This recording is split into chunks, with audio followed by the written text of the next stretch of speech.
Hello YouTube, it's Carlos the Rook, and I'm going to be analyzing Game 2 in August action at Chess Zone. And once again, Chess Zone is one of my favorite places to play. If you ever in Georgia, come play at Chess Zone. Nice atmosphere, great ambiance, good players. We got players from rating 1,000 all the way across 2,300, so you get fierce competition. So you ever in town, come play at Chess Zone. Okay, in round two, I'm playing Miles Wang. He's rated 1855, and here I'm rated 1767. I'll start off with e4.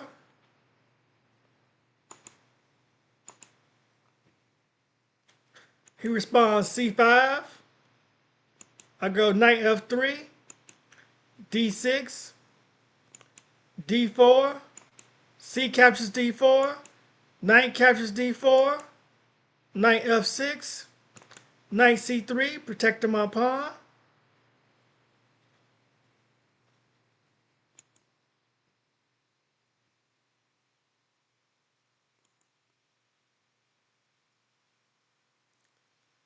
So then he goes a6, which leads us into the Najdorf. So I respond, it's two ways you can respond here. You can go bishop e3, which could lead to some knight g4 ideas, or you can go f3, and it would transpose into the main line. So I like to play f3. He responded e5, hitting at the knight. I move the knight back to b3. Bishop e6 to keep my bishop off of c4 and control the d5 square. I respond bishop e3, bishop e7, preparing the castle. I go queen d2, preparing a cross castle and setting what's known as the English attack against the Najdorf. He go knight on b to d7. Now here, that's not the normal move. The normal move is castling. So here I thought he was just trying to transpose into castling or do a move order. So I cross castle and he plays h5. So now he's playing something I haven't seen, a line of the Najdorf I haven't seen in over a year. So the move here would have been h3 according to my prep. But I hadn't seen it in over a year, so I didn't remember my prep. So I just played knight d5 to control the d5 square and stop the Sicilian break. Knight captures d5, e captures d5, bishop to f5. I move the bishop up to d3, challenging the bishop, because I know he's going to want to put a rook on the c8 square and have a rook pressure me down this file. So with the bishop there, I just want to neutralize that bishop immediately. Bishop captures d3, queen captures d3, bishop to g5. He wants me to trade bishops and activate his queen to g5 square. I don't want to do that.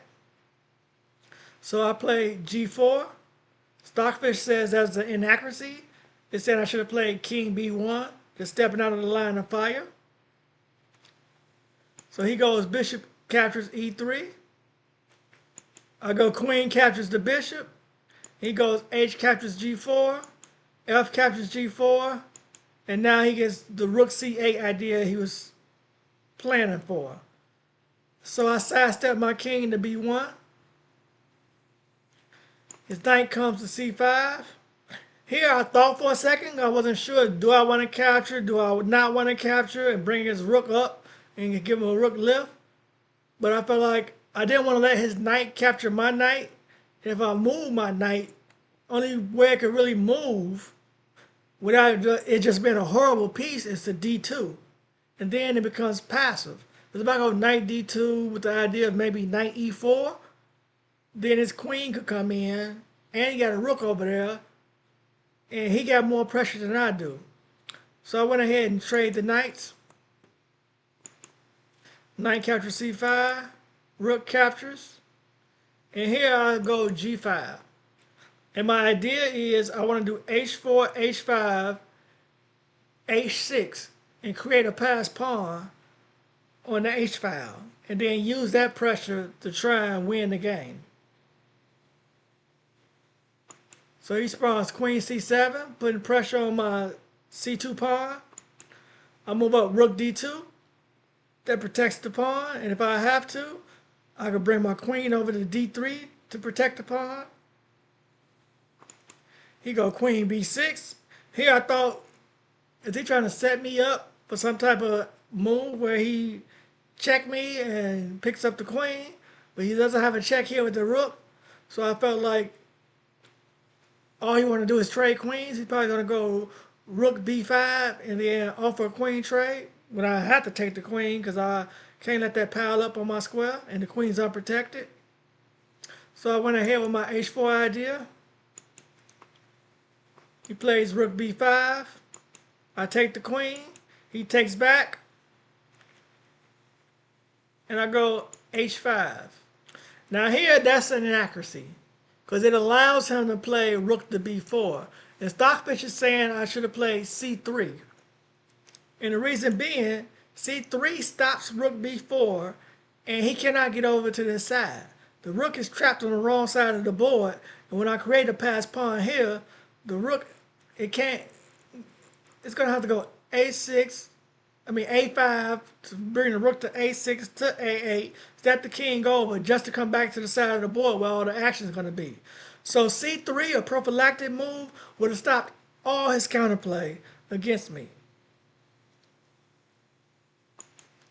So now you see he drops rook to b4 because now he can bring the rook back to this side. So I play rook g2, so he can't play rook g4, picking up the pawn. And he goes for the pawn on a d file. I go b3, giving my king some breathing room so I don't have to worry about a back rank mate. He takes the pawn on d5, and I go g6. I didn't go with my h6 idea here because I was thinking if I go h6, he goes g6, and then where's my pawn going? He's officially blockaded the pawn, and then he got ideas like f5, and if I take there, my pawns are separated, and he can come pick them off. So because of that, I went g6 instead. F captures g6, and here Stockfish is saying f5 is stronger than capturing. f5, h6, king e7, and it's saying I can't make any progress. That's, I can't capture the pawn because then I drop the rook. So this rook will have to come over here, and then I'll be able to capture. Okay. So hold on. If I was the... No, Stockfish wants h7 as an only move. It wants h7, king f6. And it has black has the advantage at negative 85, negative 0.85. It's fluctuating between negative 0.85 and negative 0.74. Advantage to black. That's interesting. Because now he's officially blockaded, and I'm going to have to swing way over here, try to find some way to swing over maybe rook h3 to c3 to c7 and get in from the back way. But all you have to do is rook c5 and that stops it. But he went f captures g6. I went rook captures g6 here so I can put pressure on this pawn. And Stockfish says the position is equal. He went rook h7. Let me go back a moment. That surprised me. And Stockfish saying rook h7 was the best move. I wasn't expecting that. I thought he would do e4 with the idea of doubling up on my pawn on the h file. So here I go rook on h to g1. And my idea was I'm going to offer him this pawn, and then I get his pawn on the g file, and then I take the pawn on the b7, double up my rooks on the 7th rank, and threaten the back rank mate. So he goes e4. He didn't fall for my trap. And here I go, rook e6, check. King d7, I pick up the pawn. He takes the pawn on h-file, and I'll double up the rooks, and his pawn is going to drop on the g-file. So there's no way he can protect that pawn. So the pawn's going to come off, and a rook probably will come off. Just so you see how it could have went. Oh, hold on, where was I at? So let's say you do something like this, pushing the pawn. Hold on, what Stockfish say the best move is? It say a5. I have no idea why a5 is the best move here. But it wants a5. Maybe to stop me from going b4 and fix my pawns on the light squares. That's what it's going to do. Fix my pawns on the squares. That way, if I go a4, I can't go. It takes 2 moves to do a pawn break on this side. Rook captures g7. And it's saying king c6. It wants to keep the rooks on board. Now I'm saying rook captures g7.